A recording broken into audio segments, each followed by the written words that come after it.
This video is sponsored by Squarespace. Yo, what's good YouTube? It's boardzy, and this is going to be a slightly different type of video. It's going to be a review of the most common budget mouse and mousepad setup for FPS. When I say most common, I don't mean most widely used, but you can go out to any store that sells tech, whether it be Best Buy, Micro Center, blah blah, and get this setup for under $50, and that is something that you really just can't say about most of the products I recommend. Like the Superlight, for example, $150 just for the mouse. And I understand not everybody wants to spend that type of money on their setup, so these are great options that can get you 80 to 90% of where you want to be with your mouse and mousepad setup. And while these products are not perfect, the Viper Mini at $30 and the QCK Heavy at $20, they absolutely get the job done and give you an idea of where you want to go with your setup in the future. For example, with the QCK, it's a very balanced and controlled cloth pad, so if that is what you're into and you just want a higher quality experience in the future,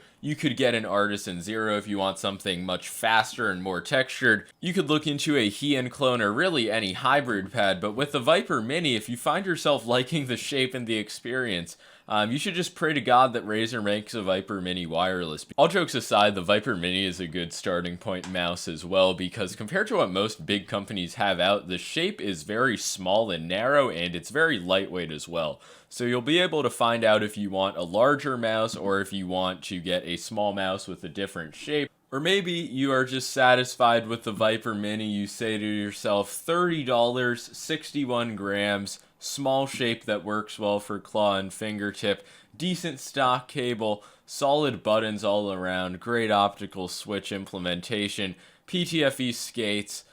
You might think, oh, that's enough. Like, I don't need to spend thousands of dollars on small wireless mice. You would be wrong, but that's an okay thought to have.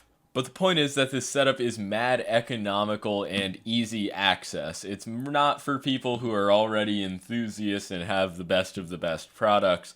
But if you're just looking for a good starting point, I don't think it gets much better than this. Speaking of a good starting point, the sponsor of this video, Squarespace, is an all-in-one platform that provides you with the tools you need to get your business off the ground. With countless templates to choose from and customize, you can have a beautiful website design in minutes, easily add e-commerce so you can set up shop selling anything from goods to services and even members-only content. With email marketing and in-depth website analytics, Squarespace allows you to both grow and understand your audience. The best part is that Squarespace websites come with built-in tools to take the guesswork out of SEO, and all websites are optimized for viewing on any device. If that sounds good, head to squarespace.com for a 14-day trial, and once you're ready to launch, go to squarespace.com/boardzy and use code boardzy for 10% off your first purchase of a website or domain. Thanks again to Squarespace for sponsoring this video. The QCK, if you've watched my videos in the past, you know I don't really like this mousepad.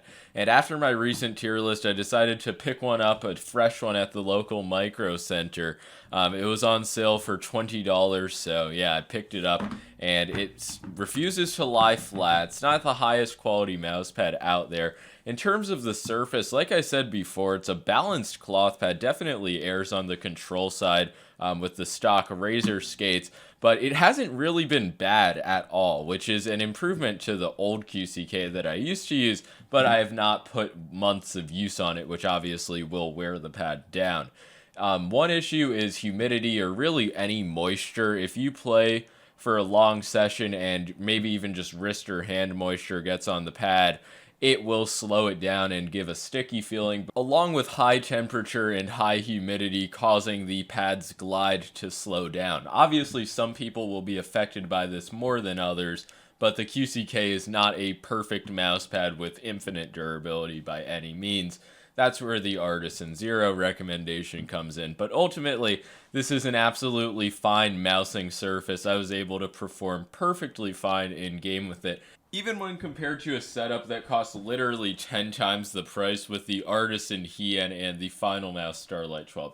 Okay, not 10 times, maybe like 6 times, but you get the point. This is a very cheap setup that still allows you to perform extremely well. You're not held back by the weight of the mouse, the sensor of the mouse. Really, all aspects of it are good. And the QCK, on the other hand, is is a mouse pad that gets the job done. It's nothing that I would recommend somebody to buy and just expect to never buy another mouse pad.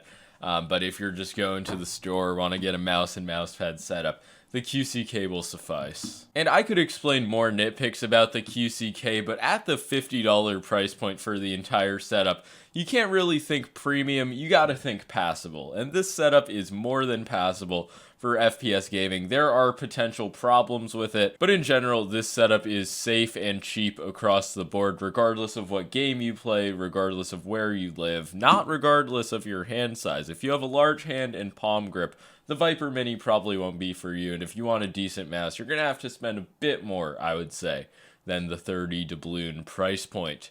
But yeah, that's really all I gotta say for this video. Just wanted to make known what I think the best, like, widely available products are for a cheap mouse and mouse pad setup, and also just give some updated thoughts on the QCK, because after my mouse pad tier list, people said I overhated it. I don't think that's true.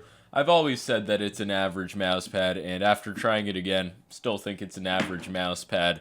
Not the best in terms of quality, but a nice, comfortable texture and a balanced glide. That's going to be all for this video. If you're interested in the QCK Viper Mini setup, I'll leave some links to it in the description, or you can go to literally any store and buy one, like an NFT, but in real life.